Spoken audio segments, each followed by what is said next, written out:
दोस्तों स्वागत है आपका डे 5 के साथ में। आज हम लोग बात करने वाले हैं प्रॉपर न्यूटन्स लॉ के बारे में। भैया न्यूटन्स लॉ कई तरीके से पेपर में आ जाते हैं। कई बार केवल फर्स्ट लॉ पूछ लेगा, कई बार सेकंड लॉ पूछ लेगा और ज्यादातर टाइम ये लॉन्ग में आते हैं। तो भाई अगर ये वीडियो आप सही से देख लेते हो तो हो सकता है लॉन्ग के 25 नंबर तैयार हो जाएं। और भैया 75 का पेपर आता है, 75 में से 25 वाला पास होता है, यानी अकेली वीडियो आपको पास करा सकती है। सर जी आप हमेशा पास कराने की बात करते हो, पूरे नंबर की बात क्यों नहीं करते? भैया धीरे धीरे रे मना धीरे सब कुछ है। ऐसे ही मिला मिला के हम लोग 75 में 75 लाएंगे। चलो समझाते हैं पूरा डिटेल में। फर्स्ट लॉ क्या है, सेकंड लॉ क्या है, थर्ड लॉ क्या है, कैसे सेकंड लॉ की सहायता से हम लोग फर्स्ट लॉ को प्रूव कर सकते हैं, सब कुछ जो पेपर में आता है डिटेल में बताने वाले हैं। तो भैया पहली बार देख रहे हो तो फटाफट से चैनल को करो सब्सक्राइब, माहौल बनाने वाले। भैया सुनो, सबसे पहले न्यूटन्स लॉ क्या है। सबसे पहले तो एक बात समझो, न्यूटन ने 3 नियम दिए। हम लोगों ने 9th क्लास में ये नियम पढ़े हुए हैं। पहला नियम क्या होता बताओ? पहला नियम होता था जड़त्व का नियम। पहले हिंदी में बताते हैं फिर अंग्रेजी में बताएंगे। जड़त्व का नियम होता था जिसे लॉ ऑफ इनर्शिया कहा करते थे। हम लोग नाच नाच के याद करा करते थे। अरे चलती है तो चलने दे, रुकती है तो रुकने दे, यानी कोई चीज चल रही है तो चलती रहेगी, रुकी है तो रुकी रहेगी जब तक कोई बाहर से बल ना लगाया जाए। क्या मतलब है? अगर पड़े हुए हैं घर में तो पड़े रहेंगे, और बहुत काम कर रहे हैं जैसे हमारे टाइप लोग अगर सुबह शाम लगे तो लगे रहते हैं जब तक मम्मी गालियां देने लगती। तुम्हारी तब दुनिया के लोग देखे हमने, तुम पहले देखे ना घर आ रहे हो, ना नहा रहे हो, ना कुछ कर रहे हो, बाहर से लात पड़ी भैया ठीक है। जैसे बाइक खराब हो गई, नीचे खड़ी रही 4-5 दिन, मम्मी ने गालियां दी, बाहर से बल लगाया, तुरंत गाड़ी ठीक हो गई। वरना मचे हुए हैं, घर जाने से मतलब ही नहीं है। तो ये चीजें चलती हैं। कोई भी चीज, जैसे ये बोर्ड यहां पे लगा हुआ है, कब तक लगा रहेगा? जब तक इस पर बाहर से 2-4 लोग बल नहीं लगाएंगे, उठाएंगे नहीं, कहीं ले नहीं जाएंगे। तो ये पहला नियम है भैया। जिंदगी में भी यही है। अगर आप पड़े हुए और रील चला रहे हो तो चलाते रहोगे, उठ गए तो उठ जाओगे, लेकिन कब उठोगे? जब भैया बाहर से कोई बल लगेगा। पिताजी की चप्पल पड़ी, लात पड़ी या और कुछ हुआ, किसी ने ताना मार दिया, बताओ क्या? उनका लड़का देखो कितने ऐसे ही पड़े हुए हैं, अंदर से भैया चोट लगी, बाहरी बल लगा, उठ गए फटाफट से। तो पहला नियम होता है लॉ ऑफ इनर्शिया। क्या होता है? इस लॉ के अकॉर्डिंग मेरे भाई प्रत्येक सब्जेक्ट, प्रत्येक वस्तु में अपनी स्टेट को बनाए, हर आदमी कंफर्ट जोन में रहना चाहता है, अपनी स्टेट को बनाए रखने की प्रॉपर्टी होती है। जैसे यदि कोई सब्जेक्ट रेस्ट स्टेट में रुका हुआ है तो रुका रहेगा, और यदि मोशन में चल रहा है तो चलता रहेगा, जब तक उस पर कोई बाहर से बल ना लगाया जाए, एक्सटर्नल फोर्स अप्लाई ना किया जाए। जैसे ही बाहरी बल लगेगा तो मेरे भाई वो अपनी जगह से हट जाएगा। जैसे आपको बताते हैं, बाइक से जा रहे हैं बहुत मौज में, अब बाहर से क्या सामने से भैंसिया आ गई तो ब्रेक लगाया, गाड़ी रुक गई। वरना रोकने की क्या जरूरत है? मौज लेते हुए जा रहे हैं। तो बाहर से बल लगाओगे तब चीज रुकेगी, या रुकी हुई है तो वो चलेगी, यानी चलती है तो चलने दे, रुकती है तो रुकने दे, जब तक बाहर से कोई बल ना लगे, एक्सटर्नल फोर्स ना लगे। अतः मेरे भाई इस प्रॉपर्टी को इनर्शिया कहते हैं, और इस लॉ को हम लोग लॉ ऑफ इनर्शिया कहते हैं भैया। ठीक है, जड़त्व का नियम। जिसका द्रव्यमान, अगर पूछ ले मेरे भाई कि किसका इनर्शिया ज्यादा होगा, तो जिसका द्रव्यमान, जिसका मास ज्यादा होगा उसका इनर्शिया ज्यादा होगा। मान लिया कोई 5 साल का बच्चा है, उसे वो नहीं हटना चाह रहा, तब भी बाहरी बल लगाया, आराम से उठा लिया।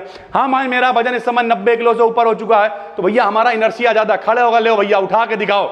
उठाने के लिए 4 आदमी लगे हुए हैं, लदने के लिए। अभी एक गाना शूट हो रहा था तो उन्होंने कहा कि कैमरामैन ने, भैया को उठाओ बड़ा अच्छा आएगा। हमने भैया को तो उठाओ, जब तक तुम शूट लोगे तब तक बच्चे लौट जाएंगे। ऐसा करो नीचे सीट रख लो, बच्चों खाली एक्टिंग। तो वो जो गाना शूट हुआ है वहां पे बच्चों ने उठाया नहीं है, बस खाली वो पकड़े खड़े हुए, लग रहा है कि उठाया। मेरे भाई मजबूरी है, वजन ज्यादा बढ़ गया। ठीक है, तो एनर्जी आप समझ गए होगे।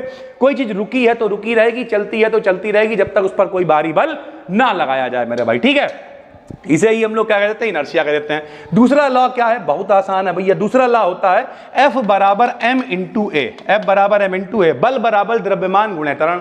F माने क्या होता है? फोर्स होता है। m माने मास यानी द्रव्यमान होता है। a माने एक्सीलरेशन यानी त्वरण होता है। कोई भी मास है, हम मास है मेरे भाई। हम कौन है? मास। मास मतलब द्रव्यमान है।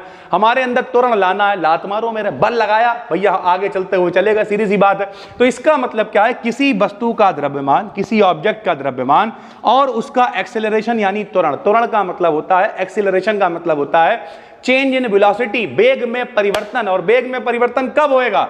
जब मेरे भाई बल लगेगा। तो बल लगा दिया हमने, तो फार्मूला क्या होता है? F बराबर m इंटू ए होता है। इस लॉ के अकॉर्डिंग किसी बॉडी पर अप्लाइड एक्सटर्नल फोर्स, बाहरी बल, उसके मास और एक्सीलरेशन के गुणनफल के बराबर होता है। भाई सीधी सी बात है सर जी, ठीक है। तो यहां पे फार्मूला लिख दिया F बराबर m इंटू ए। अभी बताया A फॉर एक्सीलरेशन, एक्सीलरेशन माने त्वरण, त्वरण क्या होता है? वेग परिवर्तन की दर को त्वरण कहते हैं। लो भैया जे वेग है, जे भैया परिवर्तन है, और जे बटे में समय है यानी इसे रेट कहते हैं, rate of change of velocity. तो अंग्रेज लोग हैं मेरे भैया, ठीक है। तो rate of change of velocity को हम लोग क्या कह देते हैं भैया? एक्सीलरेशन कह देते हैं। तो भैया A बराबर होता है delta B upon delta T, यानी वेग परिवर्तन जब भी होगा समय के साथ वही एक्सीलरेशन है, वही त्वरण। मोटरसाइकिल के अंदर क्या लगा होता है? एक्सीलरेटर। क्यों होता है एक्सीलरेटर? क्योंकि त्वरण उत्पन्न करता है।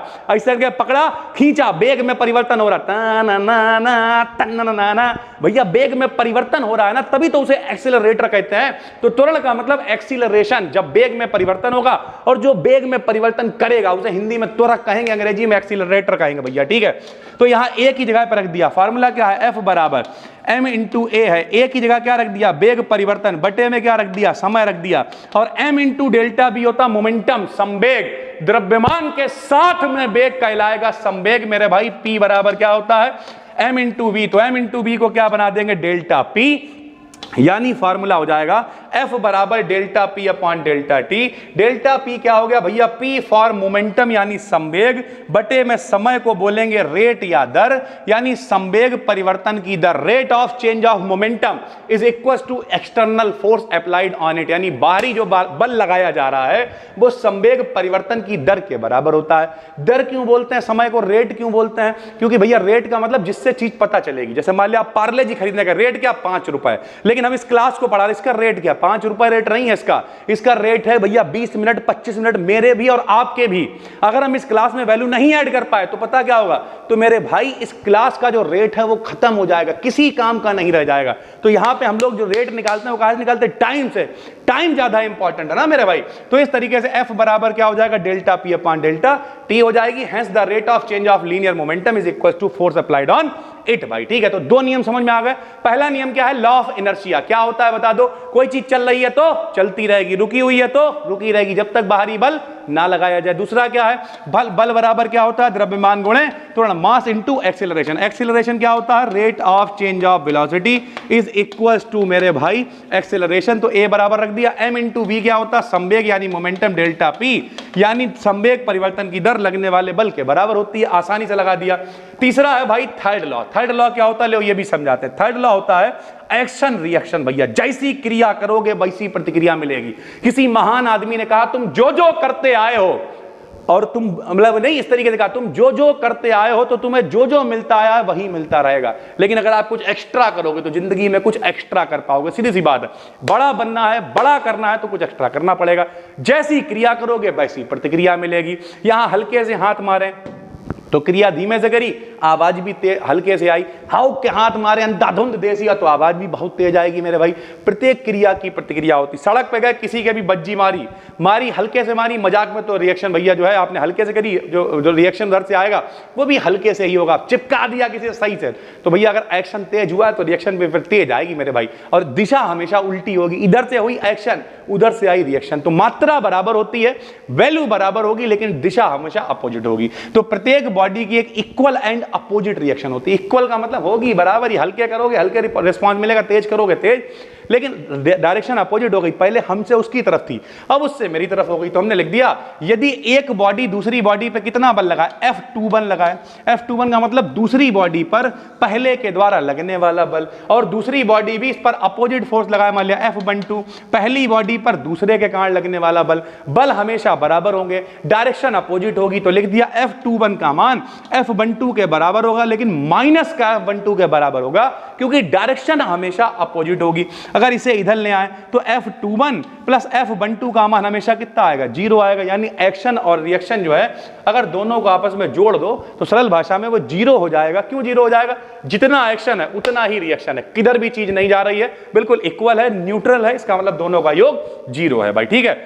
उसके बाद कई बार पूछ लेता है derivation of first law from second law. पहला वाला जो लॉ है उसे सिद्ध करो दूसरे नियम से। पहला लॉ क्या है ये बताओ।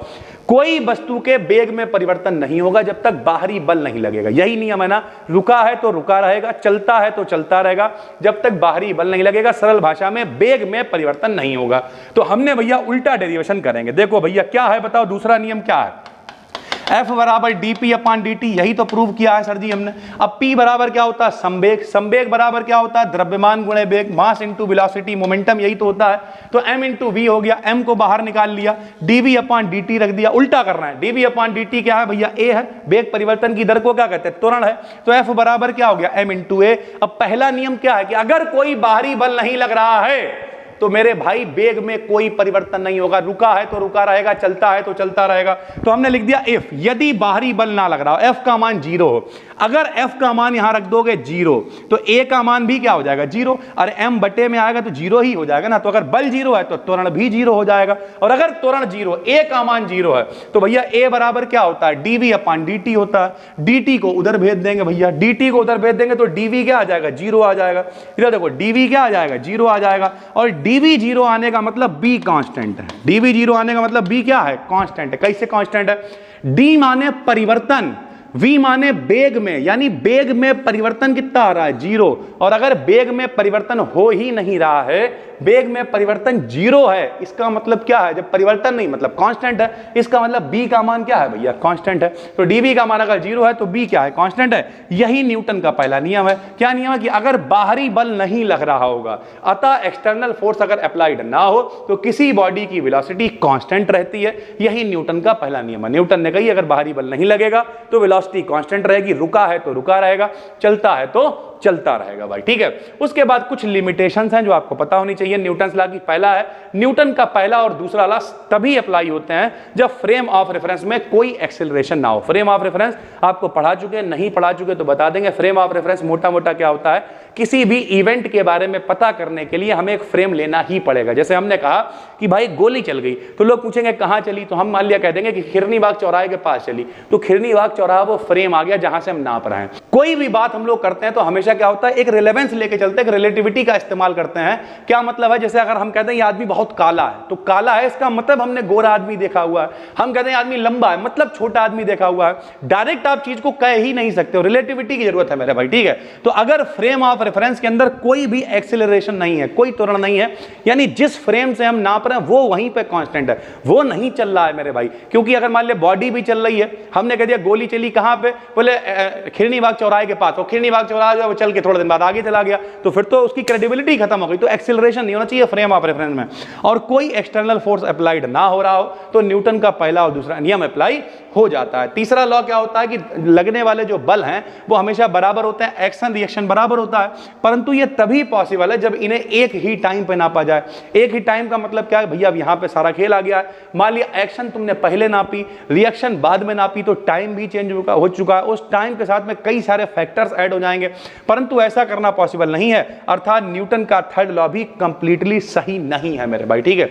यानी इनके लॉ के अंदर भी कुछ कंडीशनें हैं, कुछ नियम है, कुछ शर्तें हैं और उसके आधार पर ये तीनों लॉ मेरे भाई फॉलो होते हैं। लेकिन हाँ, अगर ये पेपर में आता है तो भैया ये आपके 25 नंबर पक्के करा देगा, इसमें कोई कंडीशन नहीं है भाई, सीधी सी बात है। तो पहली बार अगर देख रहे हो चैनल को करो सब्सक्राइब। इसी तरीके का वैल्यूएबल कंटेंट आपके लिए लेके आते रहते, जान लगा के पढ़ाते हैं मेरे भाई। बढ़िया कंटेंट लाएंगे तभी आप नीचे लिख के जाओगे सर जी मजा आ गया भाई। तो भैया 4 से 5 वीडियोस आ चुकी हैं, डिस्क्रिप्शन में फ्री प्लेलिस्ट पड़ी हुई है, उसे देख डालो। आपको लगता नहीं सर जी हम कुछ रुपए खर्च कर सकते हैं, तो इस समय एप्लीकेशन पे 199 रुपए का कोर्स है। पुरानी बहुत सारी पीडीएफ, बहुत सारी वीडियोस पड़ी हुई हैं, प्लस ये जो नई वीडियोस बन रही है ये भी हर संडे को वहां पर अपडेट हो जाती हैं भाई। जैसा सही लगे वैसा करो। ये पीडीएफ आपको मिलेगी टेलीग्राम पे। टेलीग्राम एक ही ओरिजिनल चैनल है, बी डिकेडियन बीएससी नाम से। वहां पे लगभग 57,000 के करीब फॉलोअर्स हैं। तो संभाल के कई लोग फेक चैनल बना लेते हैं, फिर पैसे वगैरह मांगते हैं, उन सबसे बच के रहना है। ओरिजिनल टेलीग्राम चैनल बी डिकेडियन बीएससी को फॉलो करना है। लगभग 57,000 वहां पे फॉलोअर्स हैं। हम मिलते हैं आपसे एक और वीडियो में, तब तक के लिए धन्यवाद, थैंक यू।